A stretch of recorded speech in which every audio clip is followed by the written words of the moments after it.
Dear aspirants, so far we have seen in this course of pharmaceutical analysis and instrumentation, right from the basics of analysis, pharmaceutical analysis, analytical laboratory setup, then we have seen the spectrophotometry techniques like UV visible, infrared spectroscopy, atomic absorption, etc. Now we are moving to the new chapter, which is chromatography. Chromatography is one of the widely used separation and quantification technique in analytical laboratories, including pharmaceutical industry and other industries. First, we are going to see the basic chromatographic principles and basic chromatographic techniques which is used in the pharmaceutical analytical laboratory. And then we will see the majorly adopted chromatography techniques like HPLC and liquid chromatography techniques in the another module. Now we will focus on the basic chromatography principles and basic chromatography techniques in this particular module. Let us move forward to other slides. Chromatography is used to separate mixtures of substances into their components. All forms of chromatography work on the same principle. So basically we are trying to separate the mixture of substances based on the principles of adsorption and partition coefficient that we are going to see in detail in the upcoming slides. And in all chromatographic techniques, there will be a stationary phase, which is basically a solid phase, or a liquid supported by a solid. And apart from the stationary phase, we will have a mobile phase, which is a liquid or a gas. The mobile phase flows through the stationary phase and carries the components of the mixture with it. This carrying components is based on the adsorption and partition principles of the property of the compounds. And based on these properties, adsorption and partition properties, different components travel at different rates. What are the different types of chromatography? First is the thin layer chromatography, TLC. Then high performance thin layer chromatography. It is an advanced type of thin layer chromatography. Then column chromatography. Then high performance liquid chromatography, which is called as HPLC or ultra pressure UPLC. Then gel or size exclusion chromatography, which is based on the molecule size, the compounds will be separated. And finally, gas chromatography, where the mobile phase will be the gas. Out of all the chromatography, thin layer chromatography is a simple technique which used to separate the compounds. The separation relies on the relative affinity of the compounds towards the stationary phase and the mobile phase. So the affinity principles comes into the picture along with the adsorption towards the stationary phase. The movement occurs in such a way that the compounds which have the higher affinity to the stationary phase move slowly while the other compounds travels fast. So here you can see this is the typical thin layer chromatography where we have kept the thin layer of silica gel on the glass slide and the compound here which will be traveling towards the along with the solvent based on their affinity. So the affinity is less the faster the compound travel, and the affinity is more towards the stationary phase, that is silica gel will move slowly. Then finally you can see the separation of the compound from the extract.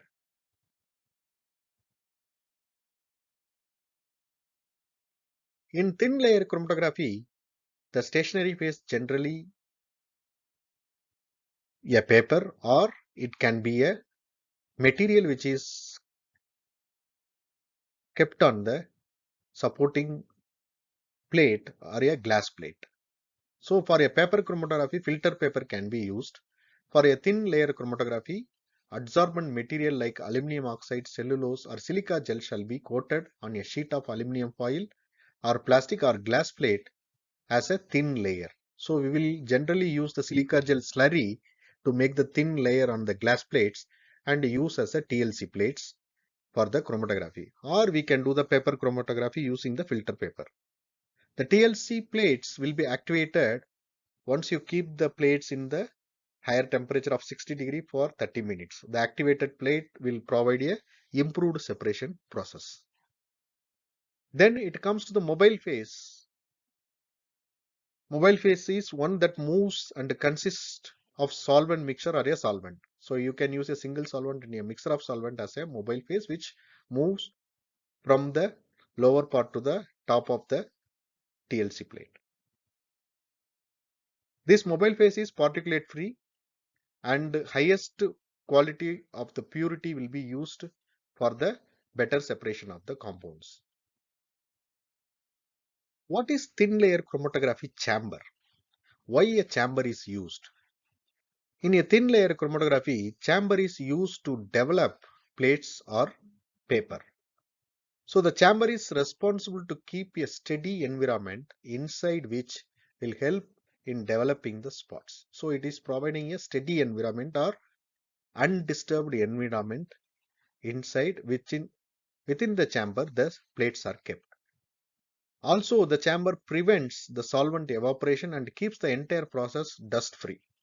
The closed chamber will give the proper mobile phase saturation and equilibration inside the chamber to improve the separation process. So instead of keeping the plates in open area, if you keep it in a chamber, closed chamber, it will give you a equilibration of the solvent within the chamber and will provide a better separation process. So once the process of separation completes, each compound appears as spots on the TLC plate vertically. And the parameter which is established by using this kind of experiments is the retention factor RF, which is calculated based on the distance traveled by the sample and the distance traveled by the solvent front. Once the compounds are used for the thin layer chromatography and the chromatographic run has been already carried out, you have to identify the spots. So for the identification of the spots in the silica gel plate or the TLC plate, once the experiment is completed, we generally used detecting agents for the same. What are the detecting agents used for identification of the spots? Are first is the UV light chambers, which is used to identify UV light absorbing components. Then iodine solutions, generally used for a common identification. Then ninhydrin solutions are used for amino acids identification. Dandruff solution for alkalides identification. Nitric acid in ethanol for detection of amines and alkalides. Then sometimes the silica gel plates with fluorescent coating plates useful for improving the detection. So we have used in our schools or colleges the ninhydrin solutions for amino acids identification and drag and drop solution for alkalides identification while we separate the compounds from the plant extracts. What are the applications of thin layer chromatography? It is used to test qualitatively or to identify the compounds from the plant extracts. To identify the natural products like essential oils or volatile oil, fixed oil, glycosides, alkalides, we can use thin layer chromatography. Also, we can identify the colors, ingredients, preservatives, sweetening agents in food and cosmetic products by using TLC. And also, we can examine the chemical reactions after the completion using TLC.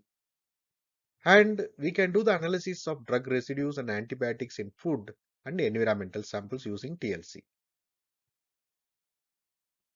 And before we do performing the HPLC, you can do a rapid high throughput screening using the TLC plates. Now we are moving to high performance thin layer chromatography from thin layer chromatography. This high performance thin layer chromatography is an advanced form of TLC. It is also known as planar chromatography or flatbed chromatography. It involves the same theoretical principle of thin layer chromatography. Both the traditional thin layer chromatography as well as its modern instrumentation quantitative analysis version of high pressure or high performance thin layer chromatography are good because of visual chromatograms availability, its simplicity and multiple sample handling, low running time and maintenance cost. So both simple TLC as well as advanced HPTLC are very useful for analysis of compounds based on various factors. So again, in case of HPTLC, the principle is based on the adsorption and the partition of the compounds, and the mobile phase solvent flows through the because of the capillary action, and the components move according to their affinities towards the adsorbent. It is similar to what we have seen in the TLC. Again, the component with more affinity towards the stationary phase travels slower, and on the other hand, lesser affinity towards the stationary phase compounds, which is travels faster. The principles remain same as the TLC. In case of HPTLC, a computer system is connected to an auto-sampler and a scanner. The auto-sampler spots the specified amount of sample on the plates, after which the plates can be developed in a glass chamber or an automatic developing chamber. The chromatogram run is completed. The plates are dipped in the derivatization agents manually or by using chromatogram immersion device. Finally, the compounds are quantified by scanning the plate using the scanner. So the same procedure which we do in the TLC by manually has been automated in this particular HPTLC system, where a auto sampler has been used to spot the sample and a scanner is used to quantify the compounds in the plates. And also the derivatizing detecting agent can be applied through a device on the plates. So the procedural steps involved in the HPTLC includes the sample preparation, selection of chromatographic layers and plates, pre-washing and conditioning of plates, sample application, preconditioning, mobile phase selection, chromatographic development, detection of spot, finally scanning and documentation. As we seen in the previous slides, the components of HPTLC system includes a auto sampler, developing chamber, then a chromatogram immersion device or a derivatizer where we are detecting the compounds. Finally, a scanner of the chromatogram for quantitative or qualitative evaluation. This particular slide showing a diagram which is showing different components of the HPTLC system and the data output types. So there will be applicator, developer, visualizer, scanner, MS interface, then derivatizer. And also you can use some softwares for the data analysis. And once the data is analyzed, the data output will be shown like this in different formats of peaks or lines or bands of spots like this. The application of HPTLC is similar to TLC. HPTLC used for identification and detection of adulterants in the herbal products and helps in standardization of the herbal products. HPTLC also used for the purity control of chemicals, pesticides, steroids and water analysis. And HPTLC widely used for the analysis of vitamins, water soluble food dyes, and pesticides in fruits, vegetables, and other foodstuffs. Next type of chromatography is column chromatography. Column chromatography is a useful method for separation and purification of both solids and liquids. The substances to be isolated are presented onto a highest point of the column loaded with an adsorbent, that is the stationary phase, and the substance will travel based on the affinity towards the stationary phase and the mobile phase. The mobile phase will be flown from the top to the bottom of the column. The two common examples of stationary phases in the column chromatography are silica gel or the alumina. So generally organic solvents are used as the mobile phase in column chromatography. Coming to the principles involved in the column chromatography, again it is the principles involves is the adsorption and the partition. Since the adsorption plays the major role in column chromatography, it is also called as adsorption chromatography. Adsorption column chromatography is based on the retention of solute by surface adsorption, and the mobile phase is moved along the compound mixture through the column based on the polarity. Hence, we use the non-polar solvents first, followed by the semi-polar solvents, followed by the polar solvents in the chromatography separation process. The components that move rapidly are taken out first, and the components that move slowly are eluted out the last. The column chromatography is most widely used technique for the purification of compounds due to its versatility. Column chromatography is classified into four types, which include adsorption column chromatography, partition column chromatography, gel column chromatography, and ion exchange column chromatography.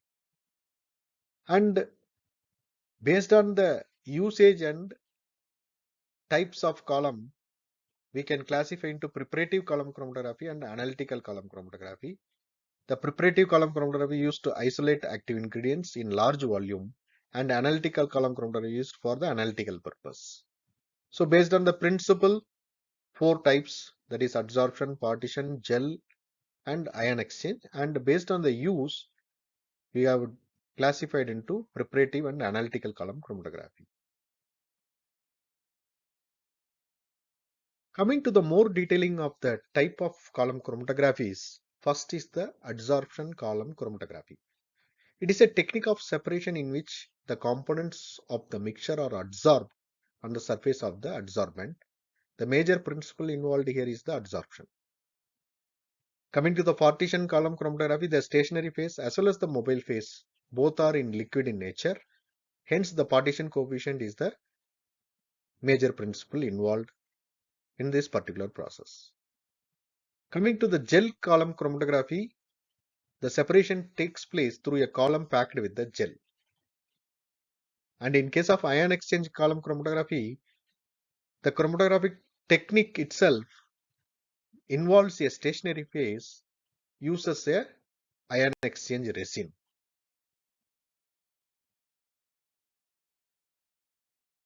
This particular slide presenting a column chromatographic process schematically right from the loading to the separation of the compounds. So this is the column where the silica gel is filled or a stationary phase is filled, and the sample is loaded in the top of the column, and this bluish area is stationary phase, the green area is the loaded sample, and you are going to pour the mobile phase on the top of the column. The mobile phase travel through the stationary phase now, and you are collecting the fractions down the side of the column. And the mobile phase you can use right from the non-polar to the semi-polar to the polar solvents based on the compounds you are going to extract.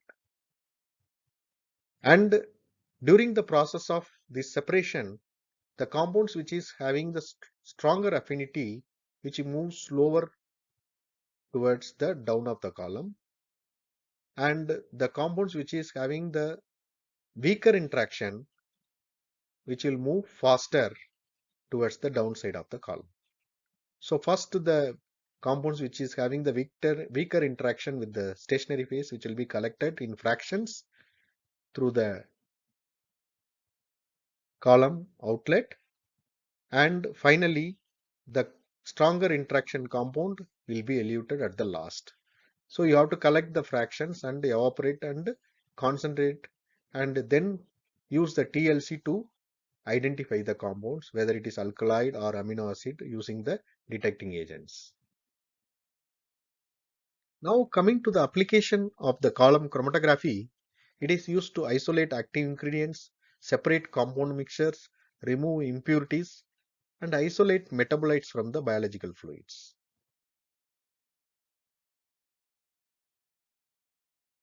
So aspirants, we have started the chromatographic principles in this module by looking at the chromatographic principles, then the type of chromatographic techniques, thin layer chromatography, followed by HPTLC, that is high performance thin layer chromatography, then column chromatography,